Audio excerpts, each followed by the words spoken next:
Daydreamer, anticipazione episodio 83, Leila e Osman fidanzati. In questa puntata Leila, sconvolta subito dopo aver appreso da Eileen che mi resta con lei e dopo essere stata maltrattata da Uma, decide di licenziarsi dall'agenzia e di dare una possibilità a Osman, che andrà a chiedere la sua mano la sera stessa.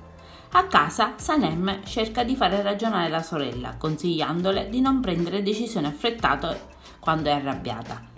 Poi Leila, con l'aiuto di Sanem, comunica la cosa a Niyat e Mekkibeh, che rimangono esterefatti. Intanto Melahat viene a conoscenza della cosa e si mette a gridarlo per tutto il quartiere.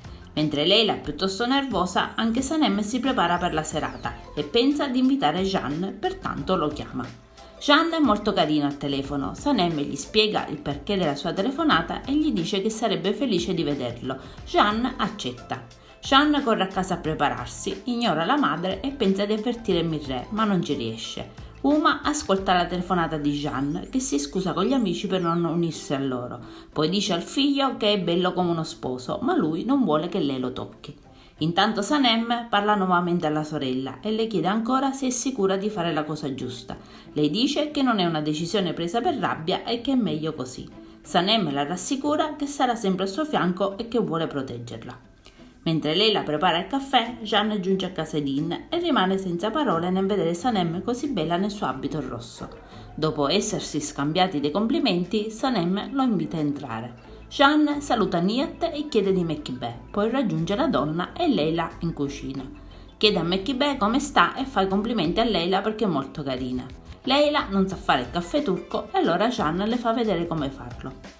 Intanto Uma avverte Mirreh che Jean è andato a fidanzamento di Leila perché qualcuno va a chiedere la mano della ragazza e Mirreh decide immediatamente di uscire. Durante il tragitto in auto cerca di rintracciare telefonicamente Leila, ma lei impegnata ovviamente non risponde. Nel frattempo, dopo aver bevuto il caffè, Niyat e Mekkibeh accondiscendono al fidanzamento tra Leila e Osman, che si scambiano gli anelli, offrono i cioccolatini e fanno le foto del rito.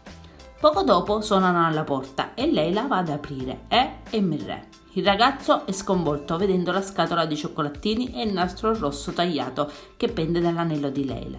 Deduce infatti che il fidanzamento è ormai avvenuto, ma prova comunque a dire che non è come pensava e vuole spiegare tutto. Leila, visibilmente scossa, dice comunque di non essere d'accordo. Sopraggiungono Sanem e Osman, infastidito, ma la ragazza dice che Mirreh è lì perché non riusciva a contattare il fratello e così lo chiama. Jean arriva e, seppur stranito dalla situazione, appoggia la menzogna di Sanem e porta via Mirreh. I due fratelli Divit si recano in un locale e mentre giocano a biliardo Jean gli chiede come sia arrivato a questo punto con Leila. Lei ormai ha fatto la sua scelta, anche se li ha visti entrambi sconvolti, e Mirreh gli dice che Leila merita di essere felice. L'indomani in ufficio si festeggia il fidanzamento di Leila. Arriva anche Mirreh che a malincuore si congratula con lei.